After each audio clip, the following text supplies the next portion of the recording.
कासिम साहब, ये आसिफ बाजवा साहब के ऊपर आ रहा है कि उनको 3 पोस्टें आपने दी हुई हैं, उसकी क्या तुक बनती है?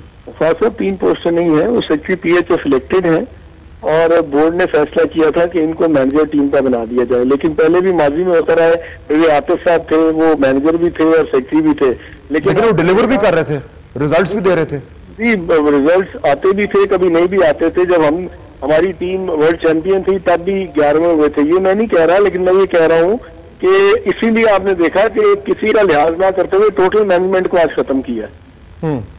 ये बताइए कि ये आसिफ बाजवा साहब जो है वो बहैसियत सेक्रेटरी भी फारिग हो गए हैं पीएचएफ के? सेक्रेटरी तो इलेक्टेड सेक्रेटरी है ना जी, वो इलेक्शन में इलेक्ट होके आए हैं। जो मैनेजमेंट का जहां तक रोल था वो खत्म कर दिया गया। लेकिन बात यह है, खालिद साहब भी बात कर रहे थे एकेडमीज की। अभी अगले महीने एकेडमीज का टूर्नामेंट होगा, वहाँ कौम के सामने आ जाएगा एकेडमीज काम कर रही है या नहीं कर रही है। और ये खालिद साहब से पूछे हैं कि क्या जो अंडर 18 टीम जीत के आई है एशिया कप, ये पहली दफा सुपर लीग करा के हमने जूनियर की और नए बच्चे सिलेक्ट करके पहली दफा जिन्होंने नेशनल चैंपियनशिप भी नहीं खेली थी, क्या वो टैलेंट सामने आया कि नहीं आया? देखिए, हार के साथ बहुत कुछ आता है, लेकिन क्या हमने दावा किया था हम वर्ल्ड कप जीत के आएंगे? मैं तो जाने से पहले कहा था कि हमारी टीम ऑब्वियसली हम कोशिश करेंगे कि बेहतरी लाएं, लेकिन हम कौम ये तवक्को ना करे कि 8वें नंबर की टीम विद इन 6 मंथ्स या 8 मंथ्स वर्ल्ड चैंपियन बन के आ जाएगी। उसमें टाइम लगेगा थोड़ा सा, क्योंकि माजी में जो कुछ हॉकी के साथ होता रहा है, जो लोग ये करते रहे हैं, उस सब चीज को खत्म करके हम आगे चलने की बात कर रहे हैं और मुझे उम्मीद है इंशाल्लाह हॉकी ठीक होगी। परवेज मलिक साहब, सियासत का साया नजर आ रहा है आपको यहाँ पे? देखिए, कासिम खुद एक बहुत बड़ा प्लेयर रहा है, बड़ा ओलंपियन रहा है। इनके पास कैपेसिटी भी है कि ये फंड्स जनरेट कर सकते हैं। इनके पास ये भी कैपेसिटी है कि ये जी गवर्नमेंट में जॉब जो भी बात हो रही थी, तो मैं तो यही एक्सपेक्ट कर रहा था कि जब कासिम साहब आए हैं तो चीज़ें जो हैं वो ज़्यादा बेहतर अंदाज में हो जाएंगी।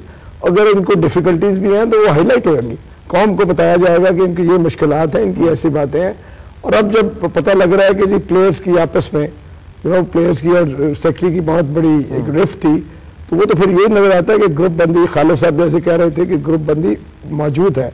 जब ग्रुप बंदी मौजूद हो जाती है तो फिर वो सियासी और वो अल्टीमेटली मैनेजमेंट मेरिट भी हो जाता है, फिर वो ग्रुप बंदी बन जाती है, तो अल्टीमेटली फिर वो स्पॉइल कर देती है टोटल मेरिट पे। तो मैं समझ रहा हूँ इस चीज पे खास तौर पे इट्स ए नेशनल स्पोर्ट, ये तो पूरी कौम का मतलब एक बताने वाली बात है कि कौम का एक वकार वाली बात है। इस चीजों में ये